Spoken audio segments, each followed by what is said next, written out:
फुलुची देवी नदी पुरी जिला काकटपुर बाउरियाकण निकटे विपद संकेत उपरे प्रवाहित होउची देवी नदीर जलस्तर। देवी नदीर जलस्तर 5.20 मीटर छुईंथिबा बेले सजाग रहिछि प्रशासन।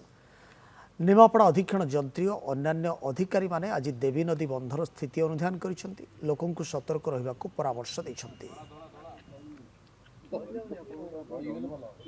हमर जो मुंडुली जो डिस्चार्ज सेटा अबे कमिबा आरंभ हो गलानी, जोटा कि आम पाखे 12 घंटा पर्यंत पिक फ्लट आसो मैक्सिमम ए जो बाउरिया कणर मुझे अच्छी सीटी जो 5:20 अच्छी जहाँ अनुमान करा मैक्सिमम 1 फुट भाया पानीटा बढ़ो माने संध्या 6टा पर कमिबा स्टार्ट हम बंधवाड़ दृष्टि प्राय सब जगह सुरक्षित अच्छी आम सब माने डिपार्टमेंट पूरा सजग अच्छी पूरा नाइट पेट्रोलिंग भी चलती किसी असुविधा नहीं। आउ गोटे 2 दिन आम पूरा वाच एंड गार्ड रखी बन्या तो चारिआडे आप देखुवे ओडिशा सारा केमती बन्या चलती लोक केमती हंतसंत होउछंती।